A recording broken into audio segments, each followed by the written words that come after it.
प्यारे बच्चों, मैं डॉक्टर आनंद कुमार त्रिपाठी, पीजीटी हिंदी, केंद्रीय विद्यालय राजगीर, इस ऑनलाइन कक्षा में आपका हार्दिक स्वागत करता हूं।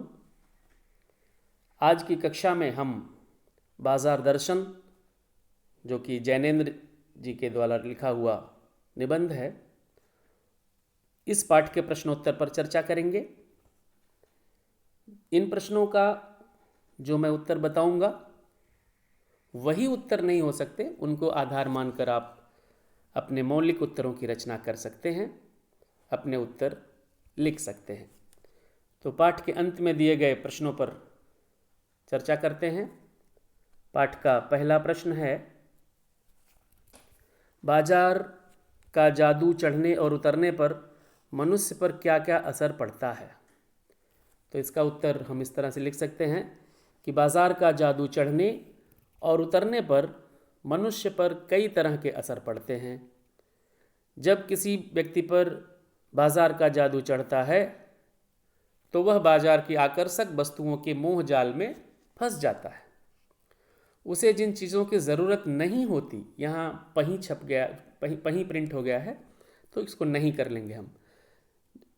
उसे जिन चीज़ों की ज़रूरत नहीं होती उन्हें भी वह बाजार के द्वारा पैदा किए गए आकर्षण के कारण, उनके सजी धजी होने के कारण खरीद लेता है। इनमें बहुत सी ऐसी चीज़ें घर पर आ जाती हैं जो उसके लिए आवश्यक नहीं है।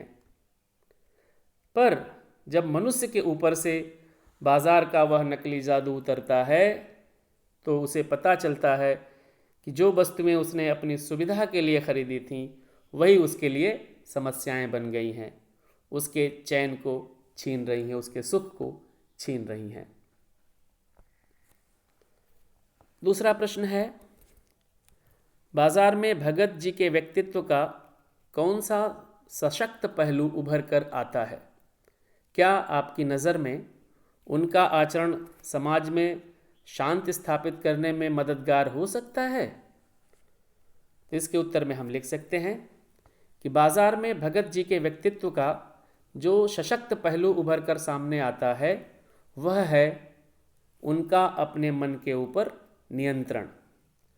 बाजार उन्हें कभी भी अपने चंगुल में नहीं ले पाता, अपनी चमक दमक से उनके विवेक को नहीं हर पाता। वे केवल वही चीज़ें लेते हैं जो उनके लिए ज़रूरी हैं।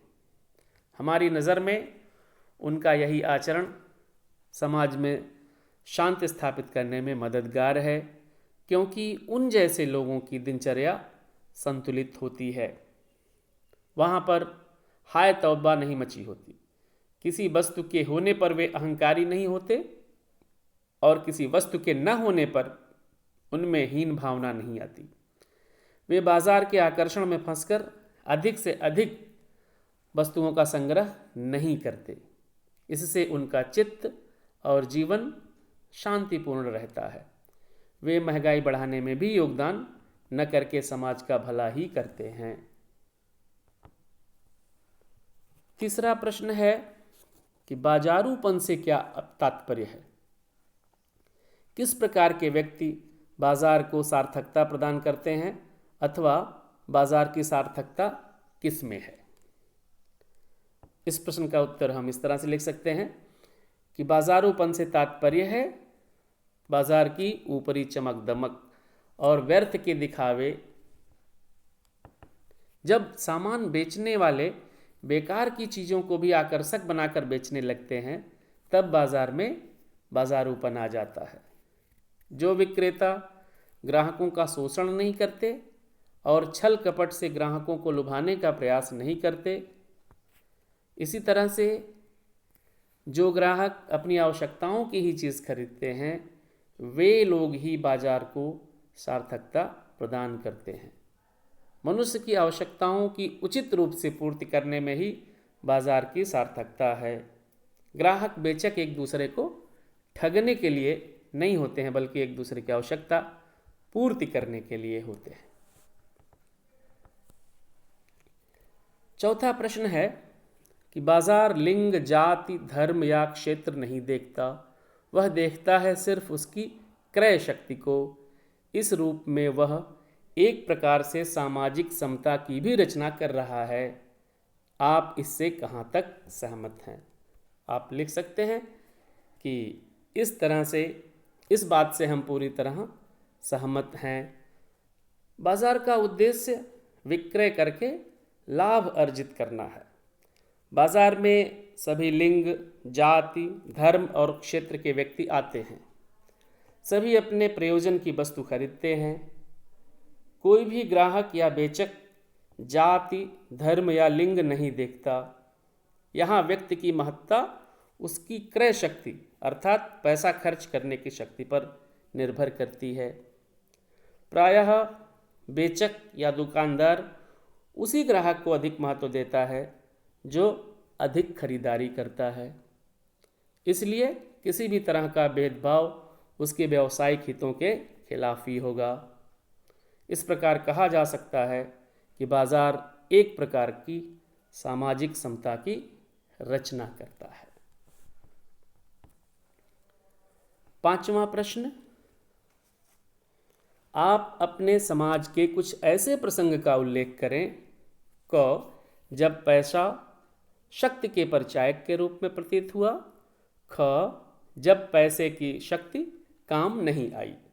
इस प्रश्न में लेखक ने दो परिस्थितियों का जिक्र किया है कि दोनों परिस्थितियों में जब पैसा शक्ति के रूप में दिखा और जब पैसा काम नहीं आया।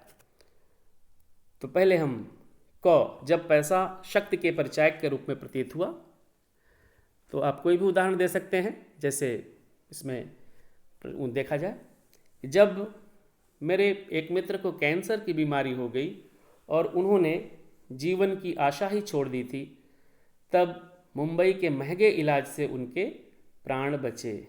ऐसे में हमें पैसा शक्ति के परिचायक के रूप में प्रतीत होता है।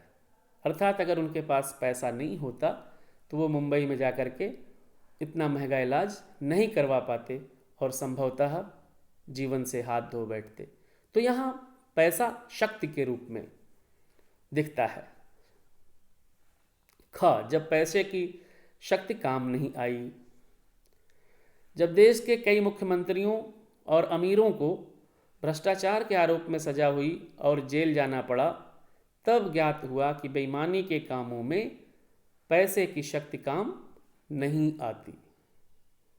जब बेईमानों को जेल में डाला गया, उनके पास पैसा होते हुए भी उनको जेल से बचने का कोई मौका नहीं मिला। तो ऐसा देखने से लगा कि पैसा ही सब कुछ नहीं है। अब हम भाषा की बात देख लेते हैं। भाषा की बात में कई एक प्रश्न है, लेकिन उसमें से चौथा जो प्रश्न है मैंने उसे ही लिया है, जो महत्वपूर्ण है परीक्षा की दृष्टि से और ज्ञान की दृष्टि से भी। नीचे दिए गए वाक्यों के रेखांकित अंश पर ध्यान देते हुए उन्हें पढ़िए। निर्बल ही धन की ओर झुकता है। ख लोग संयमी भी होते हैं।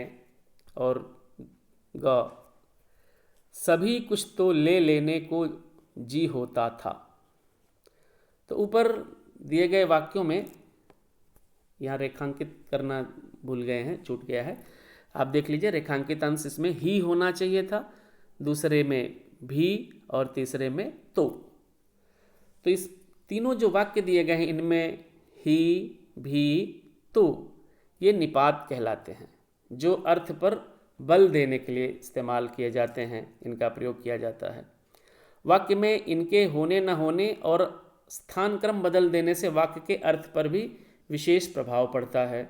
जैसे मुझे भी किताब चाहिए, इसमें मुझे की महत्ता को दर्शाने के लिए भी निपात का प्रयोग हुआ। मुझे किताब भी चाहिए, यहाँ किताब की महत्ता है। तो आप निपात ही, भी, तो का प्रयोग करते हुए 3-3 वाक्य बनाइए। साथ ही ऐसे 2 वाक्यों का निर्माण कीजिए जिसमें ये तीनों निपात एक साथ आ जाते हों। निपात हिंदी व्याकरण में अव्यय के अंतर्गत आते हैं। ढेर सारे निपात हैं। ही, भी, तो, तक, मात्र और भर, केवल मिले जहां, वैयाकरण स्वीकारते, अव्यय निपात है वहाँ।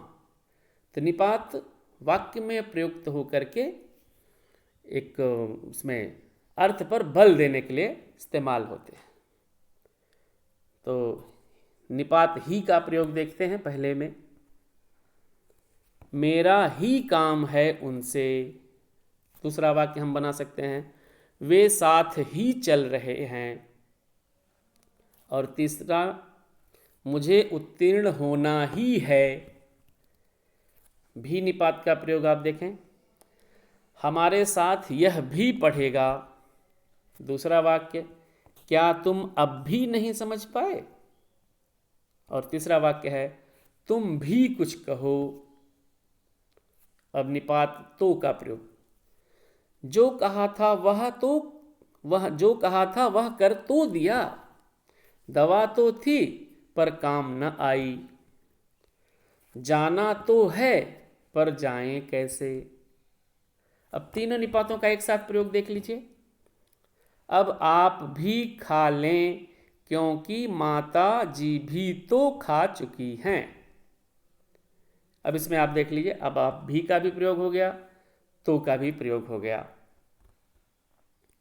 दूसरा एक वाक्य देखिए, जब आप ही नहीं लड़ेंगे तो कोई भी आपके लिए क्यों लड़ेगा। इस वाक्य में देखिए तीनों निपात ही भी तो आ गए। जब आप ही नहीं लड़ेंगे, ही निपात आ गया, तो निपात आ गया, आपके लिए कोई भी नहीं लड़ेगा तो भी निपात। तो दूसरे वाक्य में भी तीनों निपात एक साथ प्रयोग में आ गए। तो प्यारे बच्चों, आज हमने बाजार दर्शन पाठ के प्रश्नोत्तर पर चर्चा की। मेरे द्वारा जो ये उत्तर बताए गए, इनको आधार मानकर आप अपने मौलिक उत्तरों की रचना कर सकते हैं और अपना उत्तर भली भांति लिख सकते हैं। आशा है आपको ये वीडियो पसंद आया होगा, आपके लिए उपयोगी साबित होगा। तो आपको बहुत बहुत शुभकामनाएं। धन्यवाद।